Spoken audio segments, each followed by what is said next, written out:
Bonjour, bienvenue dans Instant Stress. Aujourd'hui, nous nous intéressons à un cours Instant Stress sur ce qu'on appelle les épices et les aromates. Alors, les épices et les aromates, j'en ai déjà parlé, en particulier les épices. J'avais déjà fait un précédent Instant Stress sur l'utilité en cuisine et même avec des propriétés antioxydantes, même si ça nécessite d'être prouvé en santé, c'est le curcuma. Le curcuma, c'est un épice extrêmement riche en antioxydants.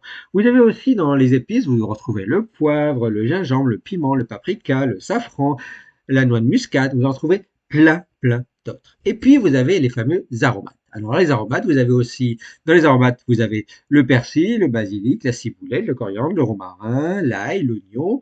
Eh bien, vous devez savoir que autant les épices que les aromates, c'est ce qui est largement utilisé dans un régime. Je vous en ai déjà parlé dans un précédent sens, c'est le régime méditerranéen. Ça serait un des régimes, le mode d'alimentation au-delà du régime qui permettrait d'avoir une vie plus longue, une meilleure longévité. Et ça, c'est lié aux épices et aux aromates qui sont régulièrement mis dans la cuisine.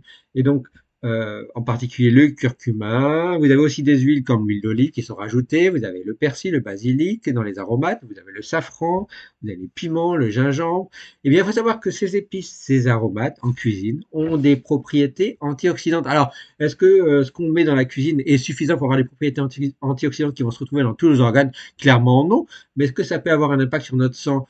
Possiblement oui. Est-ce que ça a un impact sur notre propre microbiote intestinal? Possiblement oui. Donc voilà pourquoi c'est très important. Et quand je dis possiblement, c'est parce qu'on sait déjà que avoir une alimentation avec des épices et des aromates, comme dans le régime méditerranéen, ça a un impact sur notre foie. Et le foie, ça a un impact positif, bénéfique sur notre foie. Et c'est bon pour le foie, le fonctionnement du foie. Et le foie, c'est l'organe maître principal de la détoxification, qui permet de détoxifier beaucoup de choses dans notre corps, dont les stress oxydatifs. Et donc, et ça stimule aussi notre propre métabolisme énergétique, en lien directement avec nos intestins, la vésicule biliaire, les cellules biliaires, la digestion, les microbiotes intestinaux. Donc voilà pourquoi les épices et les aromates, à travers leurs propriétés antioxydantes, ont des propriétés qui stimulent, qui jouent sur le foie. C'est pour ça qu'il est important de ne pas en abuser comme tout, mais d'en mettre également dans notre cuisine, puisque ça joue sur notre foie bénéfiquement, ça joue sur notre digestion bénéfiquement. Ça aussi participe, ces épices et ces aromates, à réguler à contribuer à notre gestion hydrique dans l'apport de l'eau. Ça apporte pas de l'eau, mais ça permet de mieux gérer le stock d'eau, ce qu'on a dans notre corps. Notre corps est fait en majorité d'eau, dans nos cellules, dans nos organes, dans nos tissus. Donc voilà pourquoi ces épices et aromates, grâce à leurs propriétés, y compris antioxydantes, ont des effets sur le foie, ont des effets sur notre propre métabolisme énergétique, ont des effets sur notre défense antioxydante, et tout ça va avoir des effets même sur nos propres microbiotes, et donc un lien avec notre immunité. Et puis le fait d'utiliser les aromates et les épices, ça permet de réduire notre consommation de sel, puisque si on met des épices et des aromates, en général, on a tendance à mettre moins de sel. Et ça, c'est très bien, on consomme beaucoup trop de sel.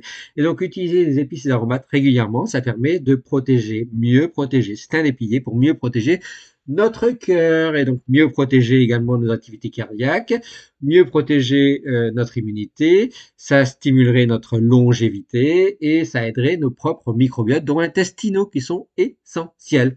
Voilà, vous en savez un peu plus sur ces épices et ces aromates qu'il faut de plus en plus utiliser en cuisine. Merci à vous. Ciao.